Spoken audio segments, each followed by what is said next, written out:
Laurent Mazet, bonjour. Bonjour. Tu es là sur une chaîne internet qui s'appelle ImproViews. On est là pour parler impro, on a le temps, on va parler d'impro, de mise en scène, de politique, de sujet à message, d'écriture, du paysage de l'impro. Est-ce que Laurent, tu peux te présenter rapidement? Eh bien donc, je suis Laurent Mazet, je suis co-directeur artistique de la compagnie Point Sensible. Je me considère comme auteur, comédien, metteur en scène. J'aime bien l'expression aussi écrivain de spectacle que s'est donné Joël Pomera. Donc je vais rester à ma place, mais j'aime beaucoup cette expression. Pourquoi? J'aime beaucoup cette expression parce que un spectacle, on le pense seulement, comment dire, on pense à l'écriture, au texte, et puis après il y a le spectacle. Moi j'aime bien quand on mélange les deux, écrivain de spectacle. C'est-à-dire il s'écrit, et puis il se réécrit sur le plateau. C'est ce que tu fais avec ta compagnie, là, Point Sensible. Alors la compagnie Point Sensible, effectivement, il y a une double direction. Il y a une direction improvisation et puis une direction écriture, avec des spectacles écrits. Par exemple, le premier spectacle de la compagnie écrit et produit, on va dire, où il y a eu 9 représentations de jouets. Par exemple, c'est un spectacle qui s'appelle « Survivant chronique d'un hôpital de jour ». Et donc, c'est un spectacle qui s'est créé sur le plateau, en écriture de plateau, qui s'est créé aussi chez moi en écriture à partir de ce que j'avais trouvé en écriture de plateau, qui s'est réécrit au plateau à partir de ce que j'avais écrit, puis qui ensuite s'est joué sur scène. Donc j'aime bien le frottement entre écriture et improvisation. Et est-ce que c'est ce que tu appelles l'écriture de plateau? Ou alors, est-ce que tu peux me définir ce qu'est l'écriture de plateau et en quoi c'est différent avec l'impro? Alors l'écriture de plateau... je pense qu'il y a presque autant de définitions que de personnes qui parleront d'écriture de plateau. C'est un type d'écriture qui a vraiment été émergent fin des années 80, début des années 90, en tout cas dans le théâtre français. Après, il faudrait voir le théâtre britannique aussi, qui était peut-être un peu plus en avance là-dessus. Et en gros, l'idée, c'est qu'on désacralise l'écriture, on désacralise le texte. En fait, on ne sépare plus strictement et de façon très étanche le processus d'écriture, avec le texte qui apparaît noir sur blanc, et puis ensuite l'interprétation, où l'artiste aurait une liberté très restreinte, c'est-à-dire il ou elle doit interpréter. Alors bien sûr, il ou elle garde sa liberté dans son ressenti, où il faut repasser toujours par un chemin, représentation après représentation. L'écriture de plateau a désacralisé tout ça. Parce que c'est quoi? Parce que c'est quoi? C'est quoi l'écriture de plateau? Qu'est-ce que c'est? Alors, parce que l'écriture de plateau, justement, elle confronte un metteur en scène, une metteuse en scène, qui a on va dire une propension à vouloir écrire, mais qui a besoin de vérifier des choses au plateau assez vite et d'être dans un cheminement, dans un processus. Moi, je dirais qu'il démocratise un peu l'écriture en la partageant avec un groupe, tout en tranchant. Concrètement, ça donne quoi? Alors concrètement, par exemple, je vais raconter le processus d'écriture de Survivant, par exemple. Donc, Survivant, c'est tiré d'une histoire personnelle. Voilà, une histoire, moi j'ai eu à travers une maladie où j'ai eu une greffe rénale, donc j'ai voulu transformer ceci en spectacle. Donc je suis arrivé avec des idées de personnages, qui étaient liées à ce que j'avais pu vivre à l'hôpital de jour. Donc j'arrive, je fais une première résidence de plateau où je n'ai pas de scénario, d'écriture finie du spectacle, mais je sais quel personnage je veux utiliser. Et par exemple, il y avait quoi? Alors, par exemple, il y avait 2 personnages d'internes. Donc, il y avait un interne qui était dans le système hospitalier, vraiment, qui reproduisait le système hospitalier en disant « moi, je vais y arriver et je vais continuer la bataille, je vais suer sang, eau et larmes, et voilà, je suis un produit du système et je vais le reproduire ». Et puis il y avait une interne, en l'occurrence, qui, elle, avait une vraie crise de vocation. Voilà. Et il y avait 4 profils de patients. Il y avait une patiente qui était dans la colère, un patient qui était dans le déni, qui ne prenait pas son traitement, un patient qui n'était pas adapté au système puisqu'il était dans le débordement. En gros, il était dans le surtexte permanent. Il disait tout ce qu'il pensait. Voilà. Ça, je l'avais vécu véritablement. Et puis une patiente qui était dans le fatalisme, c'est-à-dire j'accepte tout.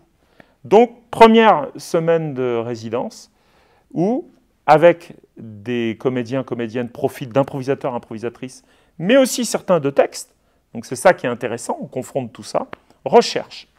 Recherche à travers des exercices plus ou moins calibrés, recherche en disant, OK, je sens que c'est ça le personnage. Ça pouvait être quoi les exos? Alors par exemple, tout dépend de la liberté qu'on donne, c'est-à-dire on peut passer une matinée où juste je vais leur demander pendant 2 heures de circuler sur le plateau, de faire des constantes arrivées. On part de chez soi, on va à l'hôpital, on fait le trajet jusqu'à l'hôpital, comment on s'assoit, comment on se relève, comment on va pisser, comment on revient. Ensuite, je fais des confrontations avec le médecin, donc j'en ai rien à foutre de ce que le médecin raconte.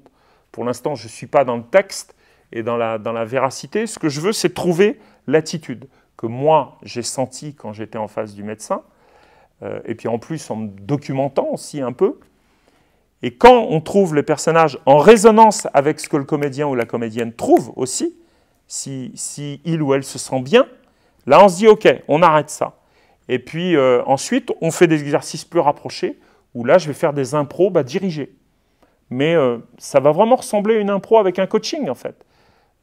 T'arrives, t'es pas content, tu voudrais que les rendez-vous soient rapprochés. Toi, en face, l'interne, tu fais ton taf, tu l'écoutes pas. Voilà.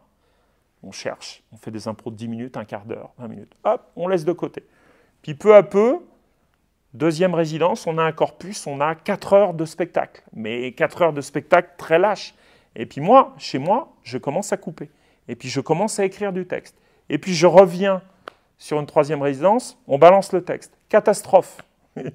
Catastrophe, pourquoi? Parce qu'ils perdent toute la spontanéité. Les moments magiques qu'on avait trouvés, ils ne sont plus là, ou alors ils sont là. Donc moi, qu'est-ce que je fais? Je taille dans mon texte horrible, je garde mes pépites, s'il y en a. Je prends aussi de leurs pépites à eux, et puis on trouve peu à peu le texte. Alors c'est moi qui tranche, c'est moi qui décide, c'est moi qui réécris à chaque fois. Je dis là, maintenant, je pense que c'est ça que tu dois dire. Voilà, donc il y a des discussions. Il y avait un comédien, il était dans le surtexte, et lui, son texte était laissé improviser. Et donc, il venait percuter le texte des autres. Les autres continuaient leur texte quand lui avait fini de parler, notamment, puisque lui jouait un patient, les internes. Tu fais ça aussi avec des spectacles d'impro où là, il n'y a pas de texte, mais il y a une structure forte? Ouais, de plus en plus souvent. Il y a 2 spectacles auxquels je pense immédiatement. Il y a Suburbia, qui a été joué dans différents festivals, où là, c'est des profils de personnages. Donc ça se passe dans une banlieue résidentielle. Donc on discute bien de quel type de banlieue résidentielle. Moi, j'aime bien les banlieues résidentielles, ce que j'appelle la France périphérique, donc avec un peu les mêmes rêves et les mêmes illusions. Et du coup, on fait une typologie de personnages, et là-dedans, je laisse les improvisateurs, improvisatrices évoluer là-dedans, c'est-à-dire donner leur puissance d'improvisation au service d'une trame qui est préétablie. Autre spectacle, Danse ou crève, où là c'est un marathon de danse qui se passe en 2040. Donc là on imagine, dans un monde plus ou moins effondré, avec une économie plus ou moins effondrée, qu'est-ce que ça donne dans la ville dans laquelle on joue, évidemment, parce que c'est ici et maintenant. Si ça joue à Concarneau, c'est à Concarneau. Si ça joue à Nancy, c'est à Nancy. Je pense, il y a un autre spectacle coécrit avec Jeanne-Victoire David qui s'appelle Les Absents, où là, c'est des personnages et leur rapport à la mort. Donc là, il y a des tableaux, et on donne des directions dans les tableaux, et puis on laisse les comédiens et comédiennes nous surprendre, se surprendre eux-mêmes en mettant, ce que je disais, la puissance de l'impro, en fait. Voilà. Après, en improvisation, ce n'est pas les seuls spectacles que je fais, que je mets en scène ou dans lesquels je joue aussi. Moi, j'aime beaucoup les duos en ce moment. Je pense à 2 duos. Il y en a un avec Jeanne Victoire qui s'appelle Fugace, où là, la trame est plus légère, mais il y a des points de rendez-vous. Voilà. Et puis, il y en a un autre qui s'appelle Echo, avec Odile Cantero, où là, pareil, ce sont des points de rendez-vous. Des points de rendez-vous. Comment c'était tes débuts d'impro, Laurent? Mes débuts d'impro, C'était quand? Alors, c'était en 1998, donc c'était le siècle dernier, et c'est des débuts tardifs. J'aime bien dire ça rétrospectivement.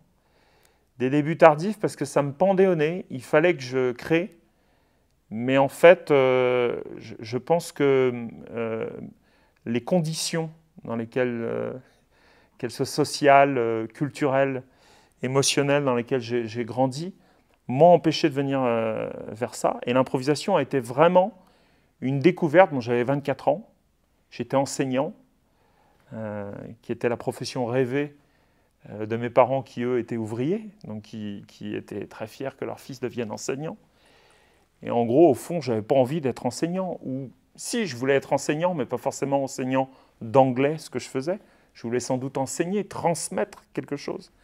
Et l'improvisation a été vraiment une découverte, un choc. Tu faisais quoi? Alors, j'ai commencé dans une troupe qui s'appelle la troupe d'improvisation rennaise. Des ateliers. Voilà, des ateliers. Et avec, à l'époque, c'est ce qu'il y avait de dispo en magasin en France, soit du match d'impro, soit du cabaret d'impro. Et voilà. c'était bien? Et c'était bien. C'était un kiff incroyable, notamment plus les cabarets déjà à l'époque. C'était d'un seul coup pouvoir, tout ce qui bouillonnait, en lecture, en fantasme devant des films au ciné, pouvoir tout réunir dans un fatras en s'entrechoquant avec d'autres gens, d'autres êtres humains qui étaient comme moi, quoi, qui étaient avides de partager. C'était vraiment... c'est un souvenir assez ému et assez extraordinaire au début. Qu'est-ce que tu penses de ces spectacles maintenant? En fait, j'ai tourné la page. En fait, je ne les renie pas, mais j'ai totalement tourné la page. Le match d'impro, par exemple, pour aller vite dessus, hein, parce que là, c'est vraiment plus essentiel chez moi, mais rapidement, moi, j'ai voulu faire arbitre après 200-300 ans. Je le dis vraiment avec légèreté, parce que rapidement, ça m'ennuyait, en fait, qu'il y ait trop de gens autour.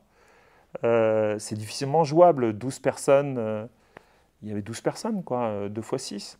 Donc j'ai voulu faire arbitre rapidement, j'ai voulu commenter rapidement ce qui se jouait. Les cabarets, j'en ai gardé une relation plus étirée, en fait, notamment en travaillant avec Michel Lopez, qui a été qui m'a façonné aussi dans ma pensée, dans mon approche aussi de la scène, où en gros, j'ai vite senti plus de liberté dans le cabaret, on va dire, que dans le match. Mais maintenant, j'arrive plus à penser les impros courtes, déjà. J'arrive à penser à des scènes, mais j'arrive plus à penser des impros courtes. Non pas que je le rejette complètement, mais j'y arrive plus. Ça ne me nourrit plus assez, que je sois à la mise en scène ou à la direction ou en jeu. Voilà. Donc c'est un rapport maintenant assez lointain, mais je renie pas cette histoire. Ça a été quand même très important, en fait.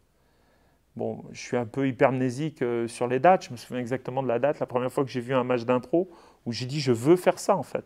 Alors ça, je ne savais pas si... C'était quoi la date, du coup? C'était le 6 octobre 1998. Donc, voilà, je dis je veux faire ça. Et la date à laquelle tu as décidé de plus en faire? Je pense que...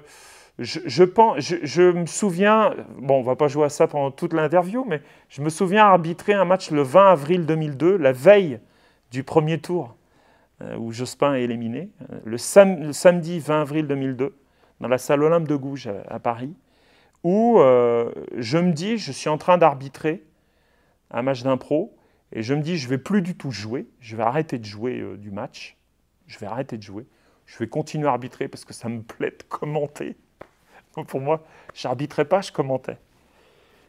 Et j'étais déjà tourné vers les formats longs. Il y avait notamment, j'évoluais dans une compagnie à l'époque qui s'appelait la compagnie Arrosoir, où c'était vraiment très précieux parce qu'il y avait des professionnels, donc intermittentes du spectacle. Bon, c'était le métier. Moi, j'étais encore enseignant, mais j'allais déjà vers le mi-temps et vers la fin. Et donc, on jouait des impros longues. Et c'est la découverte où tu fais, mais en fait, tu vois, tu franchis encore. Tu sais, t'es dans des eaux, tu dis, puis à un moment, tu dis, j'ai plus pied. Ah, mais je nage. C'est extraordinaire, je nage. Et en gros, c'était pouvoir d'un seul coup lier les passions. Moi, la lecture, par exemple, je suis un grand lecteur depuis toujours. La lecture, les anecdotes, les faits divers, enfin, vraiment tout mélanger, quoi. Le cinéma, et d'un seul coup, l'improvisation théâtrale le permettait, sans avoir besoin d'y passer 7-8 mois à créer quelque chose. Et puis aussi par rapport au complexe, sans doute, que j'avais, en fait, par rapport au théâtre, notamment, par rapport au milieu théâtral. Bon, voilà, chez moi, il n'y avait pas de livre. Je le dis souvent, mais... Est-ce que c'est-à-dire l'avantage de l'impro, c'est la rapidité d'exécution, on a un résultat rapide qui s'appelle un spectacle? Je dirais que l'avantage de l'improvisation, c'est de pouvoir mettre en œuvre des projets fous dans une production accélérée, mais, attention, en ayant un travail conséquent en amont. Maintenant, moi, c'est comme ça que je le vois. C'est-à-dire que je n'arrive plus, j'y suis sans doute arrivé avant, mais maintenant, je n'arrive plus à arriver sur un spectacle que j'ai en tête, où je vais réunir des artistes pendant 3 jours en résidence, donc des bons improvisateurs, improvisatrices, où je sais que je vais pouvoir les challenger, sans y avoir pensé précisément avant sur ce que je veux. Donc ça, c'est...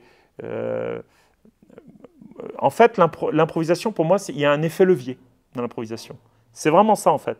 C'est transformer rapidement des intuitions, et même plus que des intuitions, des images, voilà. Mais ça va parfois demander des devoirs avant, de demander aux comédiens, aux comédiennes de lire ça avant, de regarder ce film avant. Par exemple, pour Danse ou crève, quand j'ai fait une résidence de 2 jours à Lyon avec des comédiens et des comédiennes, et je leur ai demandé s'ils pouvaient de regarder le film On achève bien les chevaux, qui était sorti en 69, juste pour qu'ils se mettent dans l'ambiance. Ok, années 30, c'était pas ce qu'on allait traiter dans le spectacle, mais c'est quoi d'aller faire des marathons de danse dans les années 30 aux États-Unis quand il y a la soupe populaire, que moi après je voulais transposer en 2040. Voilà. Mais c'est quoi, en fait? C'est quoi donc il y en a qui avaient lu le livre aussi, qui avaient même été plus loin. Donc c'était hyper intéressant, en fait. Ils arrivaient chargés, et puis toi, tu les prends à rebours, en fait. Ils ont des attentes, et du coup, hop, tu les emmènes quand même ailleurs. C'est quoi le point commun des spectacles de Laurent Mazet? Moi, je dirais, maintenant, là, je dirais un frottement entre écriture et improvisation, ça c'est sûr. Je dirais, alors attention aux termes qu'on utilise, mais des spectacles sociaux. Moi, j'aime beaucoup le collectif. Qu'est-ce que ça veut dire? Alors voilà, justement. Pour moi, c'est mettre à nu en fait les soubassements un peu idéologiques de ce qui se passe dans une société en fait. Les tensions. Moi, j'adore mettre à nu les tensions.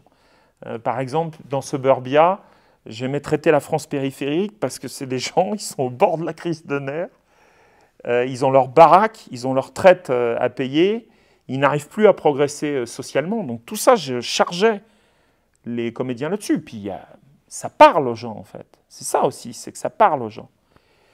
Et qu'on arrive un peu à dire à la fin du spectacle, oui, c'est vrai, c'est un spectacle inscrit dans notre temps.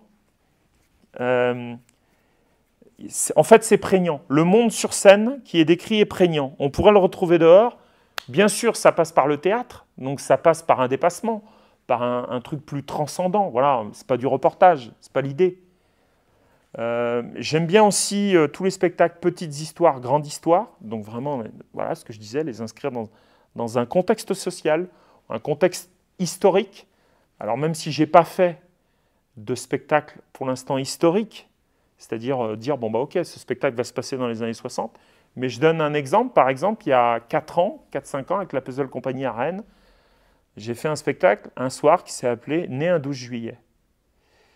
Et l'idée, c'était, bon, moi je suis un fan de foot absolu depuis que je suis gamin. Bon, voilà, c'est une maladie dont je ne me soignerai jamais. Et Né un 12 juillet, c'était des personnages. Donc j'avais prédéterminé les personnages. J'avais donné un rôle à chacun. Moi, je jouais dedans aussi, pour le coup. Et donc, on allait re-regarder le match. En fait, c'était la soirée du 12 juillet 1998. On avait pris le prénom de nos pères et de nos mères, puisque le spectacle se jouait en 2016 et la finale a eu lieu le 12 juillet 1998. Et du coup, on voyait donc des Rennais qui regardaient la finale. Donc, il y avait des tensions qu'on pouvait explorer. J'avais créé un réseau de personnages où il y avait des potentialités, mais sans trop déflorer. Et nous étions soumis à la temporalité du match. Ça, pour moi, c'est très intéressant. Donc 1h45, à une dramaturgie préexistante sur laquelle il faut reglisser une autre dramaturgie. Donc c'est une contrainte créative formidable. Les Français marquent 2 buts en première mi-temps. Donc on est très concentré sur le match, sur ce qu'est l'équipe de France, sur notre rapport au foot, sur notre rapport à la France, à la société. Puis la deuxième mi-temps où il ne se passe rien, on a l'impression que ça va plus sur les personnages entre eux. Et donc voilà, il y avait des jalons. Tout le monde avait regardé le match avant. Enfin, ceux qui le voulaient pouvaient re-regarder le match. Ceux qui voulaient redécouvrir le match pouvaient le redécouvrir. Et puis moi, ce que j'adore aussi, c'est les spectateurs qui revoient le match. Donc ils ont leur propre émotion qui revient ou qui ne revient pas. Et puis ils regardent des gens regarder le match. Et donc ça se passait dans un bar, tu vois, c'était pas dans un théâtre. Et donc il y avait ces moments hallucinants où des gens rentraient dans le bar, parce que c'était entrée libre, disent « Putain, il y a un match ce soir », puis ensuite ils reconnaissent la finale de 1998, donc ils hallucinent, ils disent « Mais je suis où ?» Parce qu'ils ne venaient pas forcément voir le spectacle. Et ensuite ils voient que c'est un spectacle qui diffuse le match, dans lequel des personnages regardent le match. Moi, c'est des choses que j'adore, dire « On va jouer à cette période ». On va jouer dans ce contexte. Tu leur dis que c'est improvisé ou qu'il n'y a pas de dialogue écrit aux spectateurs? Alors, pour ce genre de spectacle, en fait, c'est mis dans la publicité. Spectacle d'impro. Voilà, spectacle improvisé. Il y a le pitch. Donc, en fait, les gens, le public, connaît le contrat du point de départ, en fait. C'est-à-dire, l'idée n'est pas de leur demander un mot au départ qui va servir à rien, pour le coup, ou une suggestion. Voilà. Encore que ce genre de spectacle pourrait prêter à ça. Tiens, je vais partir avec ça parce que ça peut m'inspirer, ça peut... Voilà. Mais en gros, c'est vivre une expérience ensemble où nous, on dit, bah voilà... Mais t'as pas des retours de gens qui disent « Je comprends rien parce que c'est un spectacle sur la finale de la Coupe du Monde 98, il y a écrit impro et je peux pas dire caribou ». Non, j'ai jamais eu de retour là-dessus. Je crois que, en fait, quand tu emmènes les gens dans le spectacle, les gens s'en foutent, en fait. Quand vraiment tu les plonges en immersion, les gens s'en foutent. Alors évidemment, tu vas avoir... à Rennes, on avait cette blague avec Christophe Le Chevillère, Marie Parent de La Morsure, avec qui j'ai travaillé pendant 3 ans, avec Joe Fuego aussi, mon pote nantais. On avait la notion... le truc de la police de l'impro. On disait la police de l'impro va passer, on va tous se faire arrêter. C'était une blague entre nous qui servait à dire, bon, bah, l'impro, elle est partout, en fait. C'est-à-dire, soit elle y est complètement, soit elle est là, soit elle est dans les interstices. Moi, ce qui m'intéresse, c'est les interstices. Ils sont plus ou moins grands. Et à partir du moment où le contrat est clair, bon, bah, il n'y a pas de souci. Et puis, attention, c'est aussi les conditions de production. Là, c'était une expérience. Mais quand tu fais Danse ou Crève ou Suburbia, tu dis que c'est un spectacle improvisé, tu dis quoi? Je dis, ça dépend du cadre. Je dis rien du tout. Ça dépend du cadre. Je te donne un exemple. Mais des gens viennent voir, du coup, quand même. Ouais, les gens viennent voir, parce que ce qui leur intéresse, c'est de voir un marathon en 2040, voilà, qui me prendrait, à 14 personnages, qui me prendrait 1 an à monter. Enfin, ce serait ouf. Ça pourrait valoir le coup. Peut-être qu'un jour, ça va valoir le coup. Peut-être. Peut-être pas.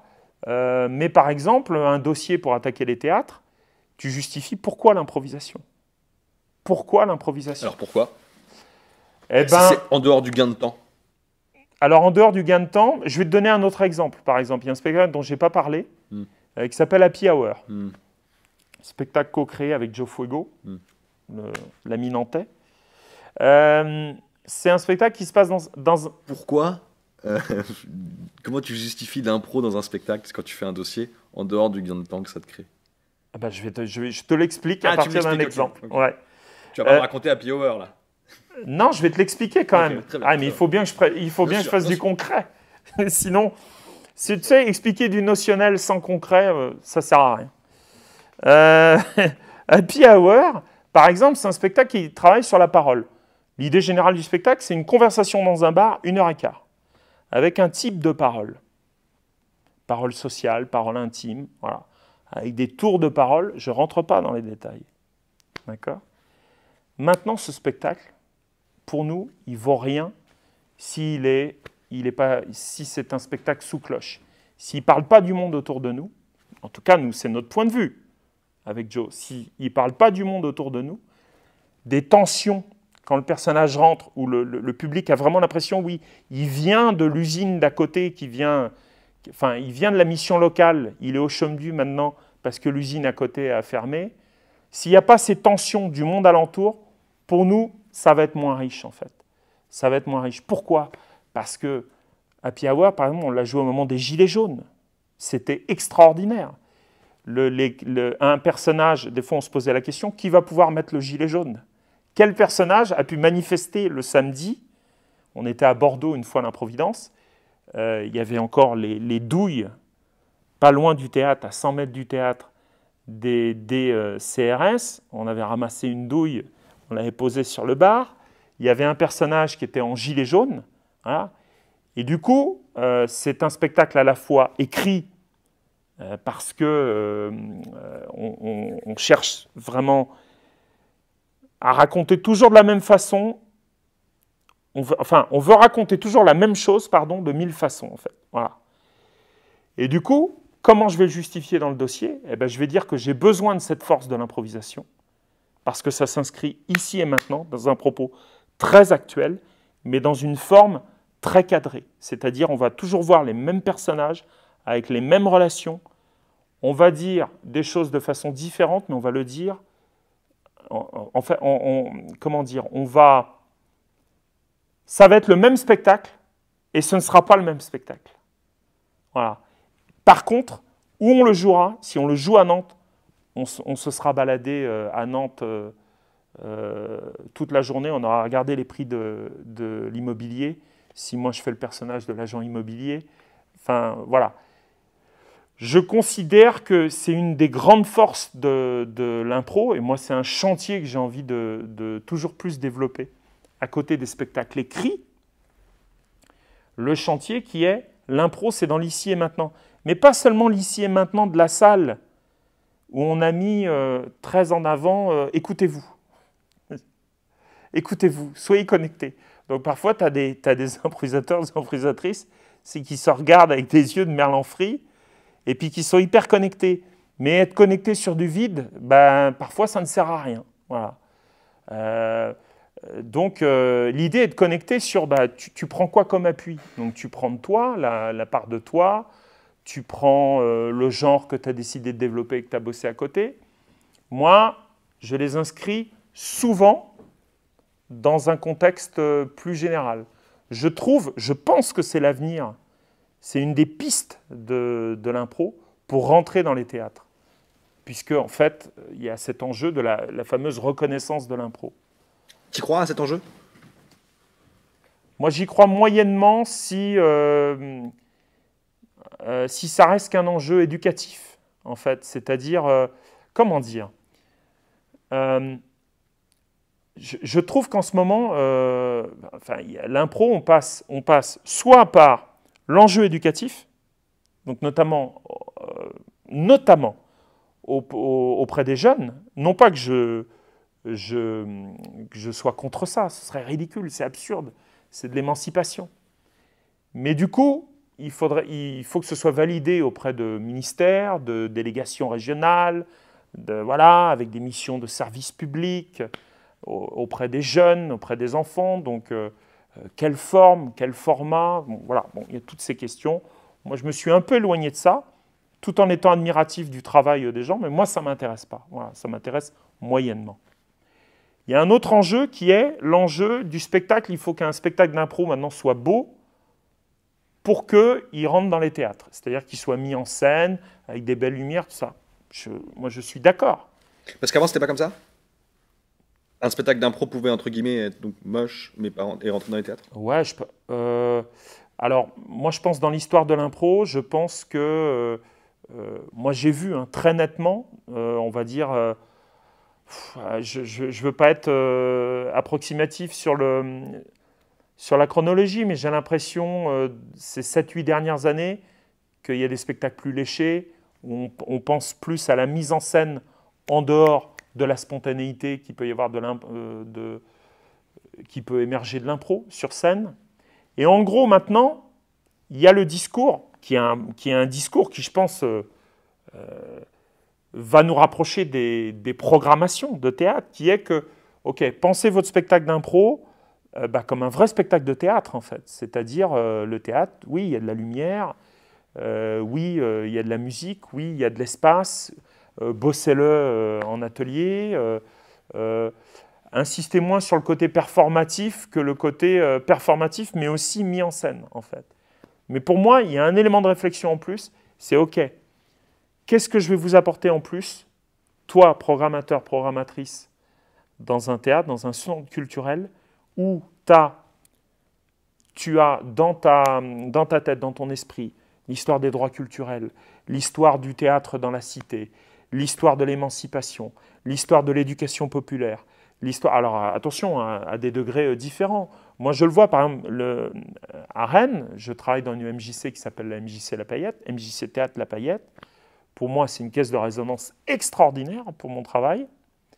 Pourquoi? Parce que je suis arrivé avec un projet en disant je veux monter un spectacle d'impro et d'écriture, on est pile dedans, qui s'appelle Hamlet nous sauvera. Voilà. Je veux faire jouer des prisonniers politiques qui jouent Hamlet pour se libérer de l'oppression. Voilà. Okay. Le programmateur responsable des pratiques artistiques, mais c'est l'antichambre. Il m'a regardé, il fait OK, vas-y, développe. Donc j'ai développé, et en gros, moi, ce qui m'anime beaucoup, c'est comment des gens de divers horizons vont se réunir autour d'un projet, que tu vas les faire écrire autour de la table un moment. J'en ai rien à foutre que tu aies 70 piges ou 30 piges, que tu aies un rapport à l'écriture très développé ou peu développé. Tu me dis là ce que tu as là, en toi. Là. Je te dis, tu es prisonnier, pour quel délit tu pourrais t'enfermer dans une dictature imaginaire. Voilà. Il y en a un, il me dit, parce que je n'ai pas regardé la finale de la Coupe du Monde. Il me sort ça. Je dis, OK, on va travailler là-dessus. Après, moi, j'apporte, tu vois, des choses. Et du coup, quand le spectacle est une création que je dirige, où je décide de choses, je tranche, mais c'est aussi une création collective. Et c'est une... On va au cœur du théâtre, je pense, dans la pratique émancipatrice, mais pas seulement juste à interpréter un texte déjà connu, classique, où on dit, OK, on va faire venir toute la famille, on va faire du théâtre, et puis voilà, ça va être sympa et tout. Non, on fait une création collective à partir d'une œuvre du répertoire, mais qu'on prend de biais autrement, on recrée quelque chose. Et donc, pour moi, c'est de la pensée en action, en fait.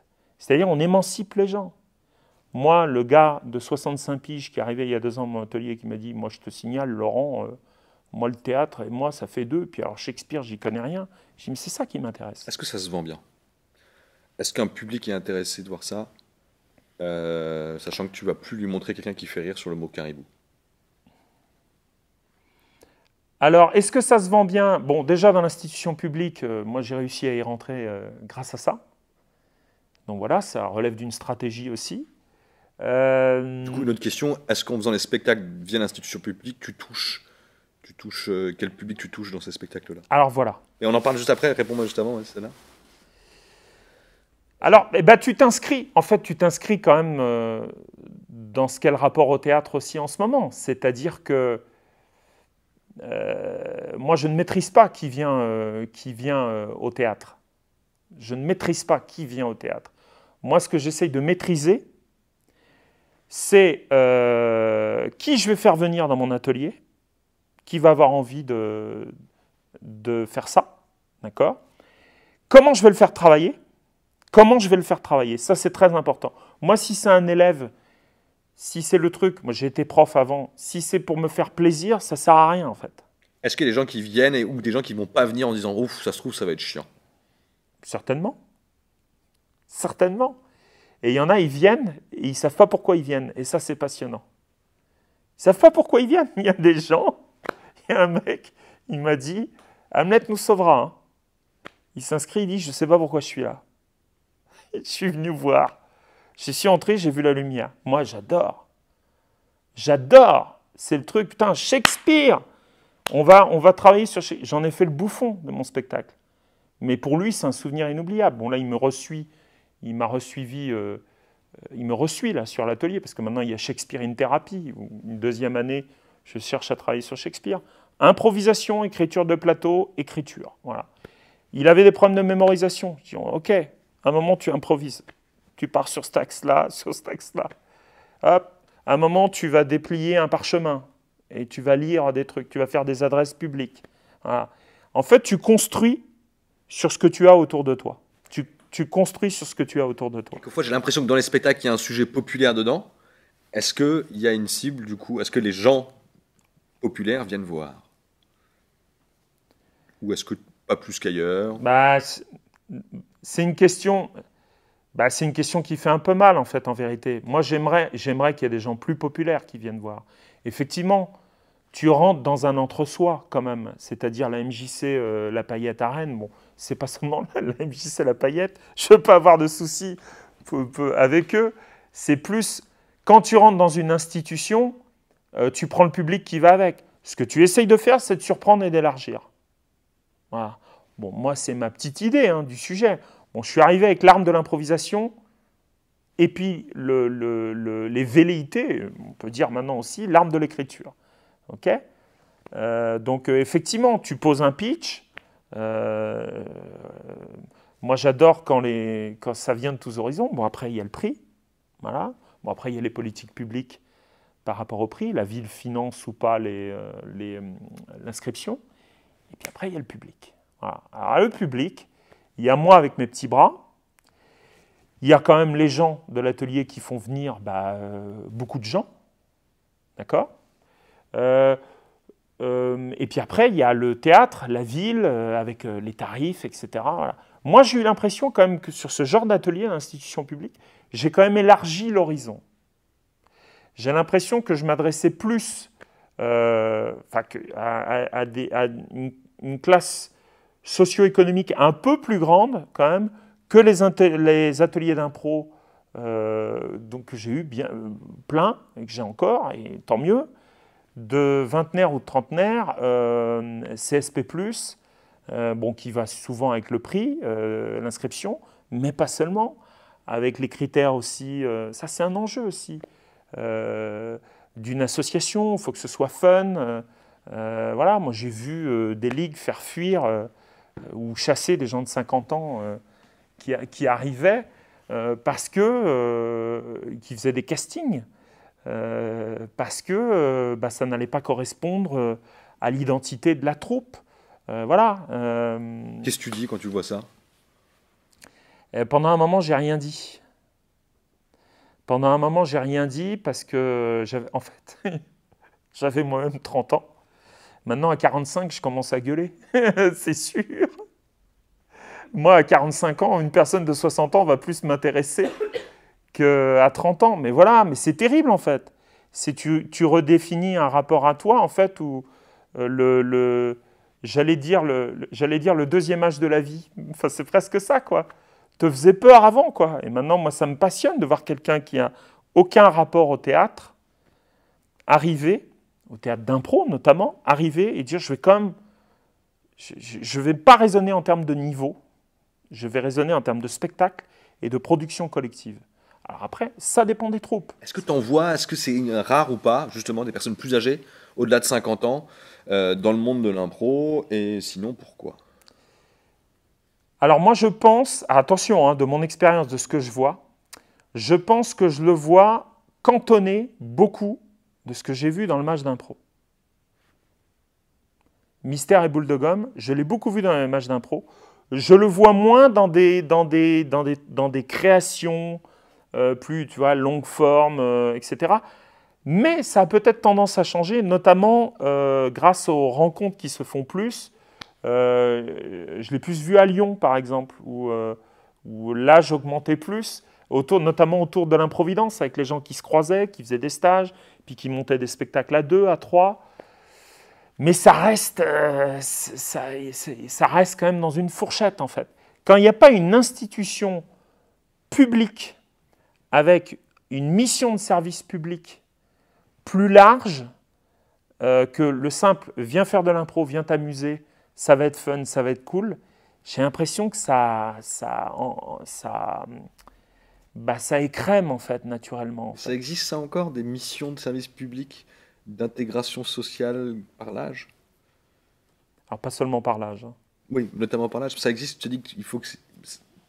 En tout cas, il y a des gens sur le terrain qui se battent très très fort pour ça et qui en même temps se tapent la tête aussi contre les murs, des fois, c'est-à-dire en disant oui, on aimerait qu'un public plus populaire vienne, oui, on aimerait que ce soit plein à craquer. Étonnamment, on peut le dire, enfin c'est même pas étonnamment, le match d'impro réunit beaucoup plus de monde en fait, et beaucoup plus populaire que des formes qui se voudraient plus étudiées que le match d'impro, où le décorum peut-être aurait moins d'importance. Peut-être qu'il y a des leçons à prendre de ça. Moi, si tu vois, j'ai été longtemps dans le match d'impro, je m'en suis totalement écarté pour des raisons artistiques. Maintenant, qu'est-ce qui fait que ça réunisse autant de monde? J'ai décidé de ne pas non plus trop réfléchir à ça. J'essaye de faire ce que j'ai envie de faire et en fait d'intéresser les gens. Voilà. Mais par exemple, je vais te donner l'exemple. Suburbia, il s'est joué au Théâtre des Jacobins à Dinan. Dinan, à côté de Rennes, ville de 20 000 habitants, 15 000 habitants. Avec une troupe moyenne d'âge quarantenaire et plus, la troupe des impros locaux à Dinan, super bosseuse, très curieuse, etc. Et puis un public, pour certains, ils venaient à leur premier spectacle d'impro voir un spectacle d'impro théâtre écrit, quoi. Suburbia, les gens hyper touchés, hyper... Je pense que c'est une histoire d'opportunité. Alors je pense qu'il faut les conscientiser, je pense qu'il faut les multiplier. Je pense qu'il faut monter les bons partenariats. Je pense que c'est des histoires d'environnement. Voilà. Là où je suis à Rennes, bon, voilà, moi j'ai les pieds à la paillette et je ne suis pas le seul dans le milieu, même dans le milieu impro. Il y a la Morsurie aussi, par exemple, avec un atelier justement sur des gens de plus de 60 ans. Enfin, tu vois, il y a des... J'ai l'impression que donc, la richesse de tous ces spectacles, ça vit par tu vas dans une ville, tu animes un stage et tu fais jouer le spectacle. C'est ça le business model Laurent Mazet, on fait payer un stage et ça leur donne l'opportunité de jouer derrière. Business model, on peut y venir. Alors, si c'était que ça, je ne serais même pas intermittent du spectacle.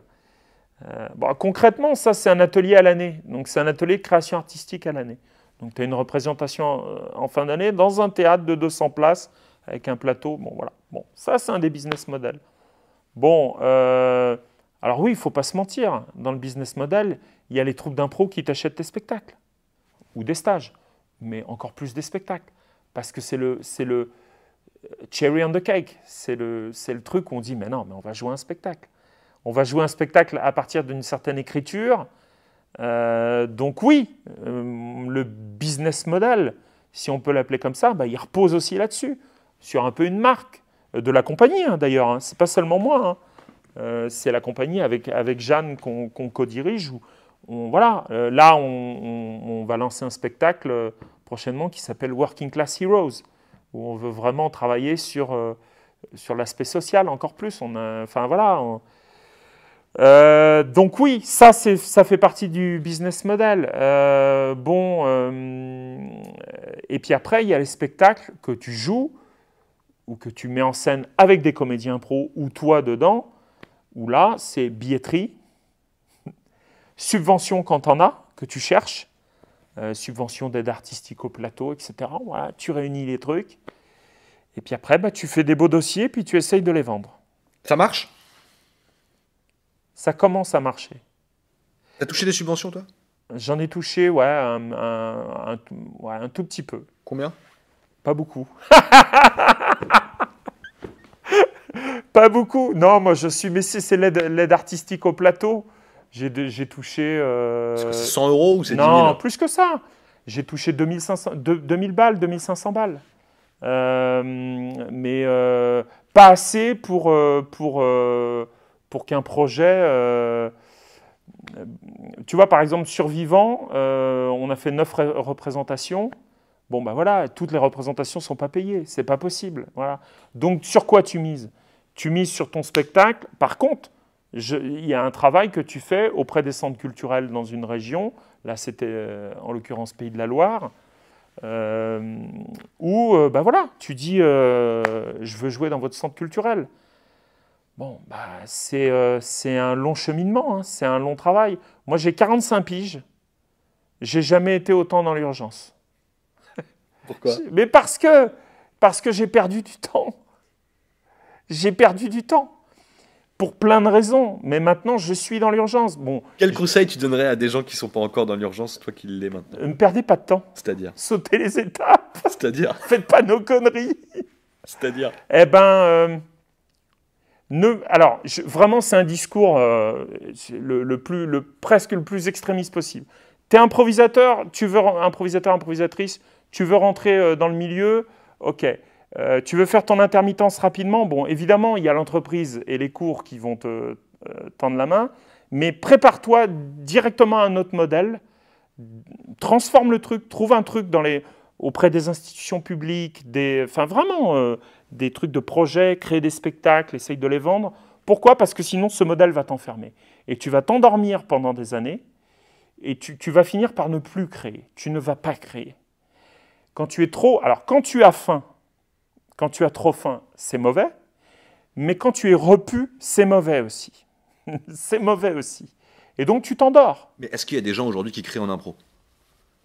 Est-ce que tu en vois? Ah oui, plein. Cite. La morsure. Bon, je me mets dedans, mais... quoi encore qui crée des spectacles différents aussi. Bon, il y a eu les Parvenus qui ont fait Persona, qui s'est beaucoup joué, mais qui ne sont pas dans une profusion de création. Après, ça, c'est d'autres... voilà. Qui crée encore des spectacles? Il y a les E, quand même. Les E créent.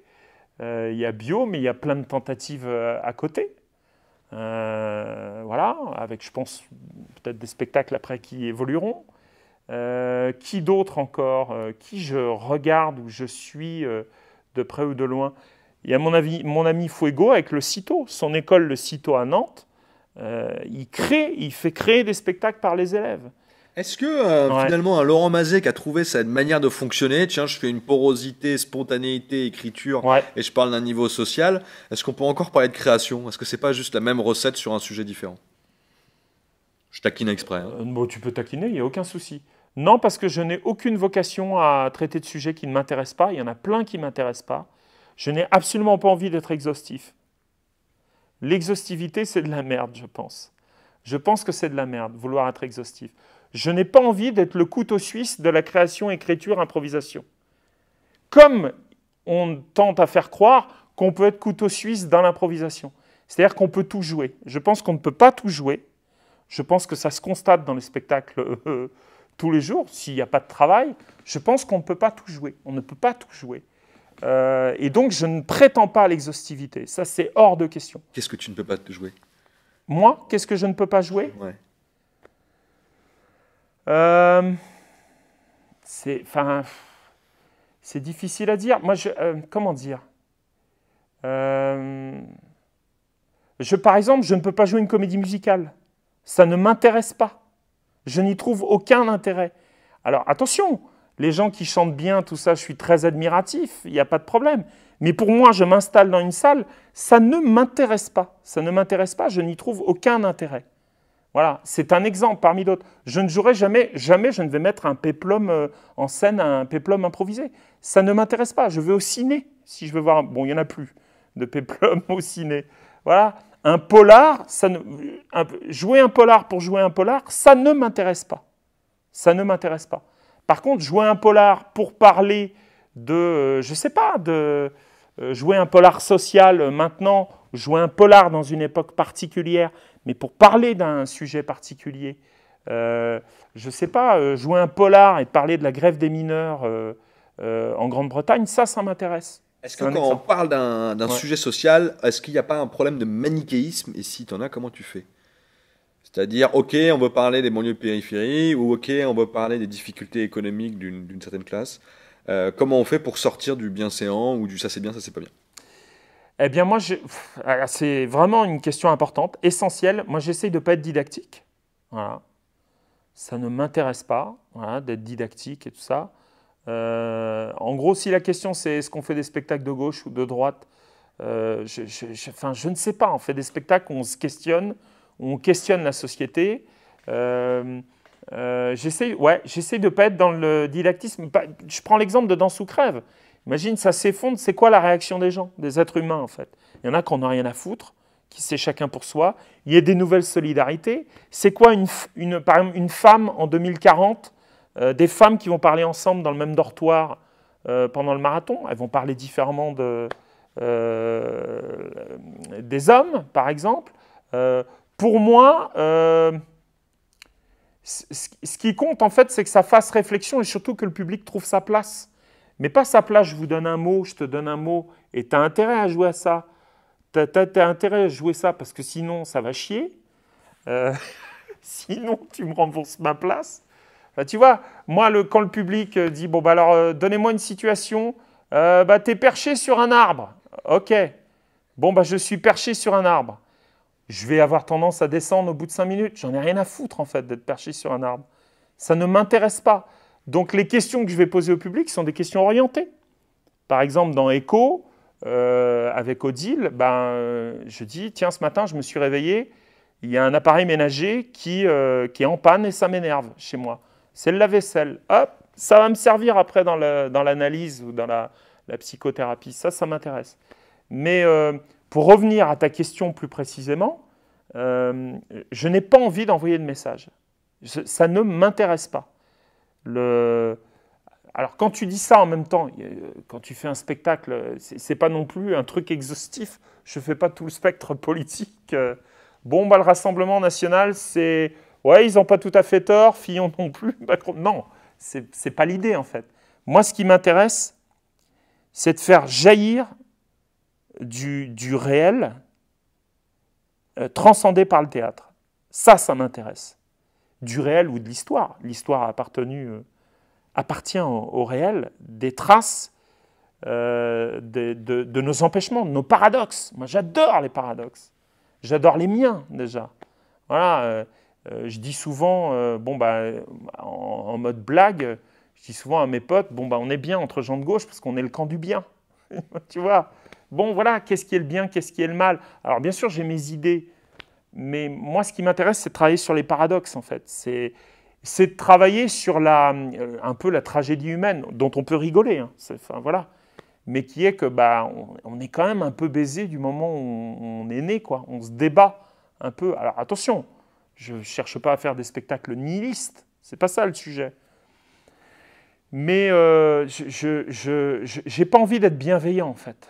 Ça ne m'intéresse pas, en fait. Je me souviens aux assises de l'impro, il y a 2 ans, il y avait eu un débat sur est-ce que l'impro peut changer le monde? Je ne sais pas. Moi, honnêtement, je ne sais pas si ça peut changer le monde. Je pense que c'est plutôt l'action politique qui change le monde. Alors peut-être qu'après avoir vu un spectacle d'impro, tu vas vouloir changer le monde ou changer, voilà. Moi déjà, le monde tel qu'il est m'intéresse beaucoup dans tout ce où il déconne. Comment t'en es arrivé d'arbitrer des matchs d'impro à faire ce type de spectacle où tu te positionnes presque comme une sorte de metteur en scène d'impro? Est-ce qu'il y a une date? Euh, Tu cherches à avoir une date précise. Il y a presque un lien. Il y a presque un lien quand tu es arbitre d'impro. Bon, déjà, quand tu es arbitre d'impro, tu n'as quand même pas l'ego dans ta poche. Faut quand même, tu vois, tu peux en parler auprès de ta psy, si tu veux. Quoi. À un moment, tu te questionnes quand même. Pourquoi j'ai été arbitre d'impro? Tu vois, tout le monde ne veut pas faire arbitre. Moi, j'ai voulu rapidement faire arbitre. Bon, voilà, j'ai voulu... bon, j'arbitrais hein, quand il y avait des très bons matchs. Bon, t'as rien à siffler, tout ça. Bon, peu importe. Moi, ce qui m'intéressait, c'est de commenter. J'étais déjà dans un commentaire artistique. Moi, la faute de décrochage, à la limite, j'en avais rien à foutre. Moi, ce qui m'intéressait, c'était de débattre en direct avec ce qu'il fallait de mauvaise foi, mais pas seulement. C'était des vraies conversations sur... Pour vous, c'est ça, Shakespeare. Alors maintenant, donc c'est ça, en fait. Voilà. Et du coup, le lien, il se fait naturellement, en fait. C'est que tu rêves de mise en scène, en fait, tu vois un truc que tu ne contrôles pas, tu signales des choses, tu parles de l'impro, tu la débriefes un peu, et puis à un moment, tu as les ateliers, tu accumules du sédiment, tu dis aux gens, mais vas-y, tente ça plutôt, essaye ça, voir où ça te mène. Tu vois, tout ça s'entrechoque, et j'ai pas de date, mais je pense qu'en 2006, quand Zidane met le coup de boule à Materazzi en finale, je me dis, bon, il y a quelque chose en fait. C'est peut-être mon coup de boule aussi à moi. Tu vois? Non, mais... Comment ça se passe avec les amateurs? Est-ce que tu te retrouves pas quelquefois bloqué entre des envies complexes de situation et des amateurs qui savent pas jouer ça? Est-ce que ça arrive? Comment tu fais? Je m'adapte. Alors déjà, j'essaye de donner le moins d'ateliers possible. Maintenant, bon, je me suis débarrassé de plein d'ateliers. J'essaye de donner le moins d'ateliers possible où je suis extrêmement contraint par ça, en fait. Je préfère que le contrat soit clair. Alors, il y a plusieurs contextes. Il y a les amateurs en stage. Les amateurs en stage, ils viennent chercher ça dans ton stage. Donc, c'est un peu gagné. Alors après, ça peut faire mal, tu vois. Il peut dire, ah ouais, je n'attendais pas à prendre une baffe là où... Bon, là, pour le coup, attention, dans la relation, quand tu veux emmener quelqu'un, là, pour le coup, c'est pas un gros mot, j'essaye d'être bienveillant quand même. T'es pas là, enfin, tu fais pas payer des gens pour les défoncer, quoi. L'idée, c'est de faire un chemin, ensemble. Moi aussi, ça m'intéresse d'essayer d'enlever des blocages ou de m'adapter. J'adore m'adapter. Le contrat est clair. Une troupe à l'année, alors là, il y a intérêt que le contrat soit clair. Donc, une troupe à l'année, c'est... J'en ai qu'une, là, pour l'instant à Rennes. Le contrat, il est variable. Hein. C'est soit, bon, ok, vous voulez qu'on revoie des bases sur l'écoute, machin, tout ça, moi je peux. Par contre, j'ai besoin de mon espace de liberté. J'ai besoin qu'à un moment, on aille vers ça. Bon, généralement, les gens, ça les intéresse, ils t'ont appelé, ils savent qui tu es. Donc, on trouve un arrangement. Mais c'est quoi? C'est 10% de mon emploi du temps, ça. 15%. Donc, en gros, tu composes, en fait. Tu composes. Mais tu essayes d'aller le plus possible vers... ta liberté. Moi, la liberté suprême, j'y pense là, on y pense à la compagnie Point Sensible, c'est de monter un atelier Point Sensible de création improvisée. C'est-à-dire, hors la paillette de dire, bon, bah, quand vous rentrez là, vous rentrez avec cette idée de frotter impro et écriture. Après, ça ne vous empêche pas d'aller voir ailleurs. Attention, je ne suis pas un gourou. Hein. Je déteste ça. Vraiment, je déteste ça. Qu'est-ce qui se passe quand tu tombes là-dessus? Sur les gourous? Ouais. Ouais, je fuis. Laurent Mazet, j'entends des compagnies, justement, Arrosoir, Puzzle Company, Point Sensible, Paris Impro, La Ouais. Morsure, Ouais. beaucoup de collectifs et une carrière solo. Qu'est-ce qui s'est passé avec tous ces groupes? Ah Du coup, putain, c'est intéressant ça. Comment dire? Alors, en fait, les expériences sont diverses. C'est à un moment, ça monte, puis à un moment, le flanc retombe. Les collectifs, en vérité, les collectifs, vraiment les collectifs où on prenait les décisions autour de la table ensemble. Il y a eu Arrosoir. Et si je ne me trompe pas, vraiment ensemble, c'est-à-dire un collectif de comédiens. Il y a eu Arrosoir et il y a eu la Puzzle Company. Voilà. Alors là, c'est très bien, on se sent fort, on se tient chaud. Par contre, il y a toujours un problème, c'est la compagnie qui investit son temps dans cette compagnie et dans le travail intellectuel, créatif, de démarchage, etc., etc., etc., etc. Bon, généralement, on voit que on fait de la concession, même si on a des expériences formidables. Moi, avec Arrosoir, il y a eu Histoire d'un soir. Et puis, hop, ça meurt de sa belle mort. Je pense que quand c'est pas dirigé, quand il n'y a pas une direction artistique, c'est mort. Voilà. Paris Impro, c'est différent. C'était une direction collégiale. Et puis moi, à un moment, je ne me suis plus retrouvé dans cette direction collégiale. Donc j'ai décidé de me barrer. Voilà. Ça me plaisait plus. Voilà. La Morsure, c'est différent. La Morsure, c'est Marie et Christophe qui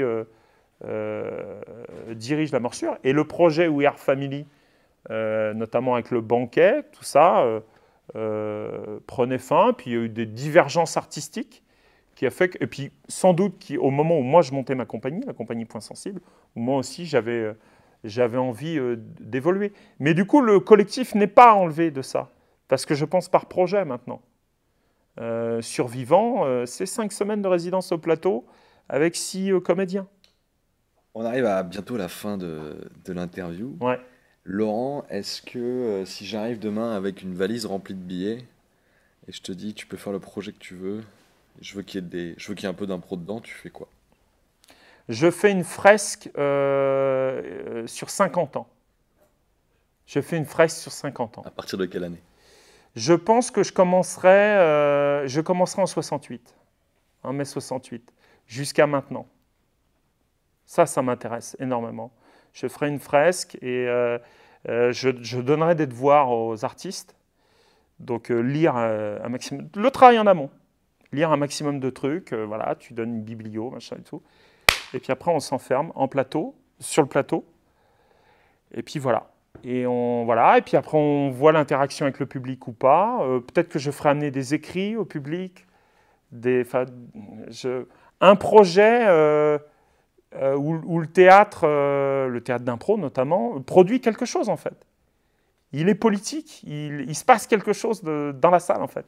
Il nous reconfronte à nous, à nos aïeux, à nos parents, à nous, ce qu'on est maintenant.